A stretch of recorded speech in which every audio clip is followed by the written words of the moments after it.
Hey, beautiful souls. So, who is actually running the planet at the moment? When I talk about running the planet, of course, in this sense, I'm talking about the dark siders.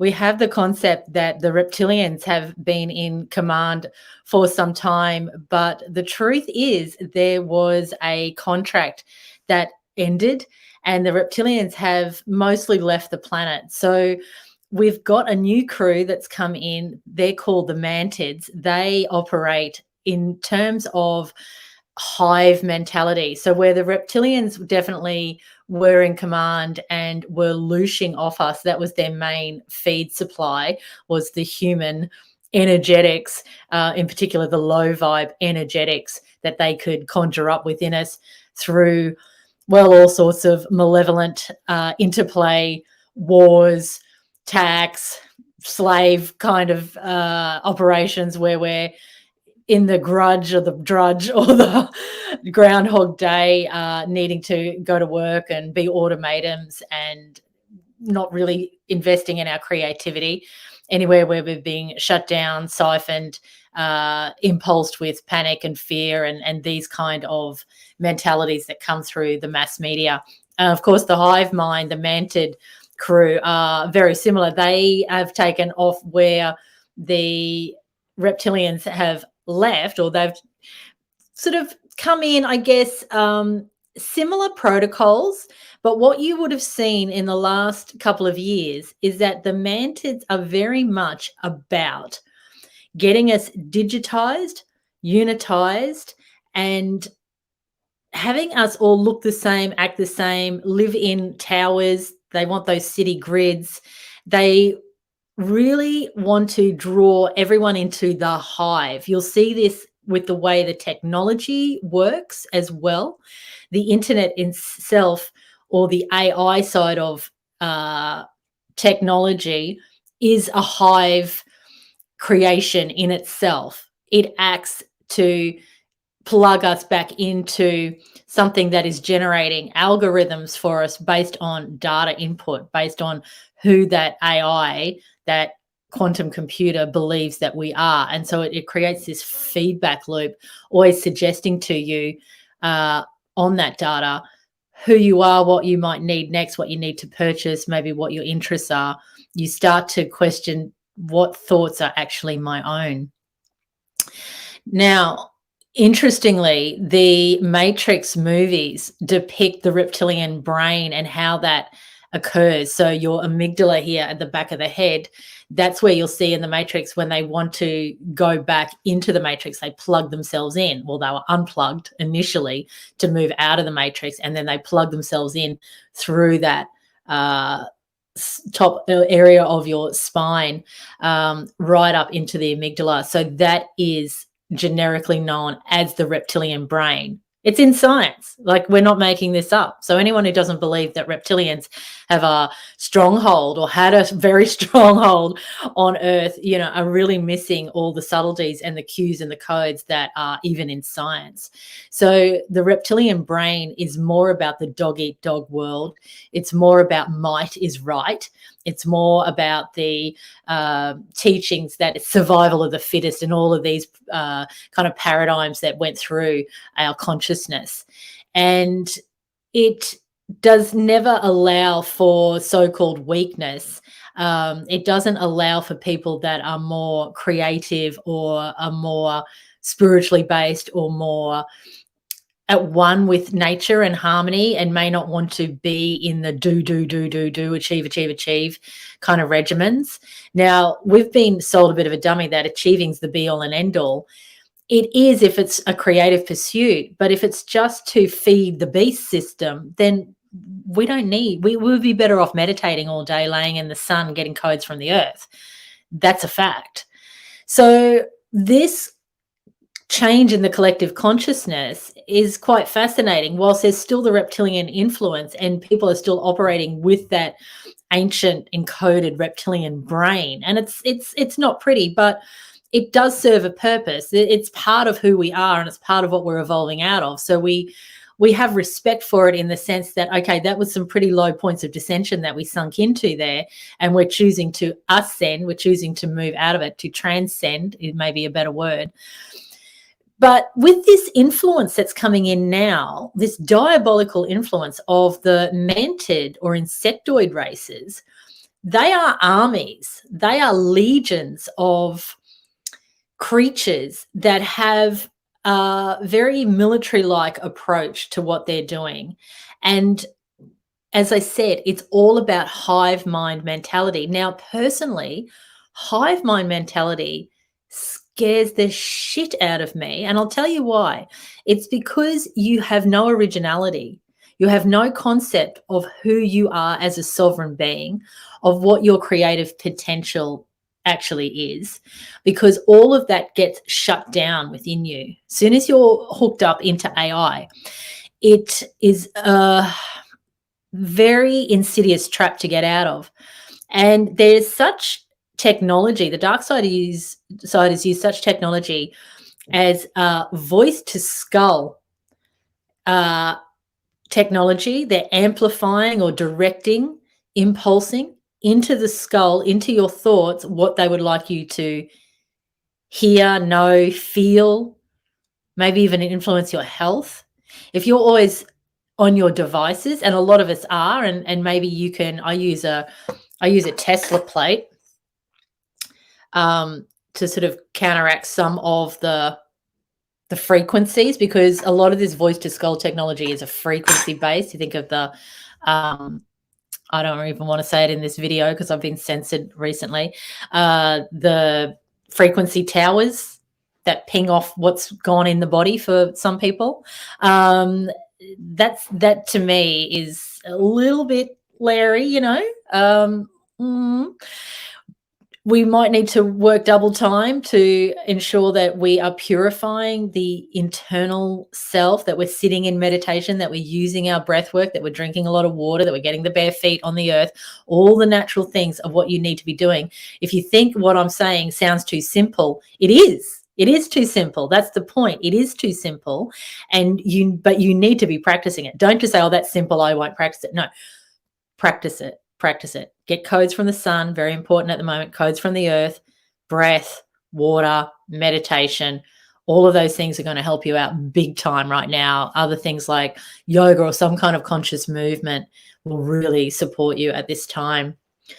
Because if you don't maintain your sovereignty, your originality, your direct connection with source code, you want to connect with source code, God, Goddess consciousness. You want to be in the beam of that, not hooked up into the AI. Now, AI is interesting because it can work for you. It's the intention behind what you're using the AI for. And it's also the intention behind who has created the AI and what they're attempting to do. So you need to identify all the characters in the game and then use it with mindfulness. Use it like a Trojan horse, that you've come into their arena using their technology with their negative intentions, but converting it into light.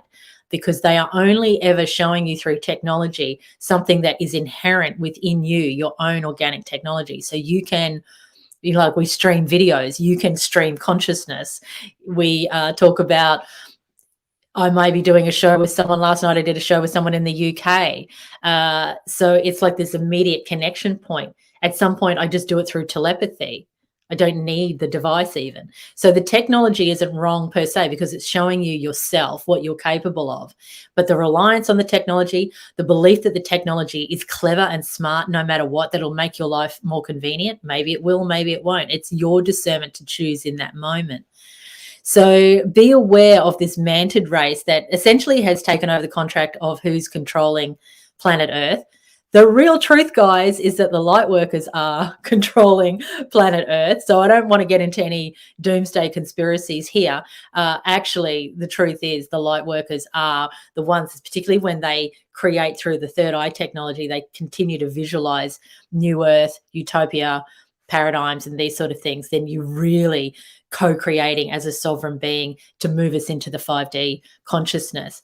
But what we found out in our astral group the other night was fascinating. I'll just drop this in before I go, was that with this two world split, and I know some people get upset about that, but we can't help that some souls need to go round for another third dimensional earth school experience. That's just where they are on the continuum of consciousness. It's not right, wrong, good, or bad. So what we found out is that that split has already occurred.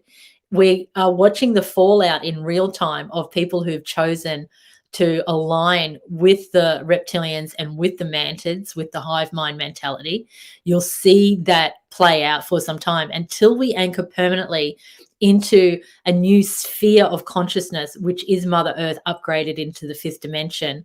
There is currently underway a construction, a tunnel or a vortex or a portal, if you like, that's been built by the galactics to draw our energy up into that fifth dimensional new earth utopian paradise sphere of consciousness. See planets more as spheres of consciousness. Don't get too caught up in the material side of it. We're talking energy, frequency, vibration all the time.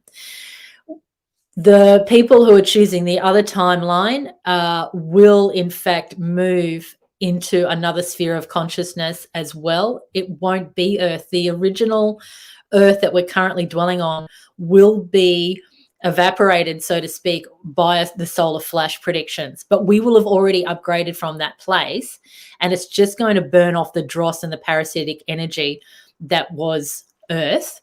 And it will mean that the codes that were in Earth can't be accessed anymore, because these dark forces want the codes of Earth. They want to figure out the technology of Earth. They want to take those codes. They want to decipher what's going on so that they can come again for another attack and get more loot, get more energy. But that may be a little bit deep and complex. But certainly for those of you who are very advanced light workers, galactically minded, I think that's good information to know. So there will be that splitting. Old Earth, what's left with parasitic energy will be evaporated or incinerated, I guess, by the solar flash. And the people in the going into the 3D timeline again, some of it looks pretty destructive from what we can see, looking into that timeline, to the point where some of the notions of food shortages, starvation, these sorts of things, it looks like that zombie apocalypse gets into full swing. Cannibalism comes back, and it's like just when we thought we couldn't get any lower in our dissension timeline, when it comes to what's being done to children on the planet and trafficking and sex slavery and all these sorts of things, and then you look at cannibalism and you're like, how low does that human experience need to go? So that's pretty diabolical stuff, of course, that I'm talking about. But I'm mentioning it because that's what comes through when we go into the astral and we, look at these timelines. We've got the most incredible researchers within our group, as well as the really high psychic mystics that have just powers of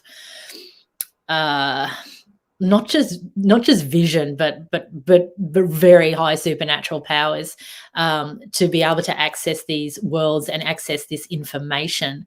Now, timelines can jump, as I've spoken about before. Those timelines, particularly the diabolical ones, don't need to play out. It could just be a warning. If people, this is what I'm going to speak about, is people don't get on board with sovereignty and honoring their own ability to create their own reality, which is actually simple. It's not even difficult to do. We're letting the TV hijack the third eye. Instead of creating our own cinematic lens there and projecting out what we'd like to create, we're letting it be hijacked all the time by programming. They're called programs for a reason.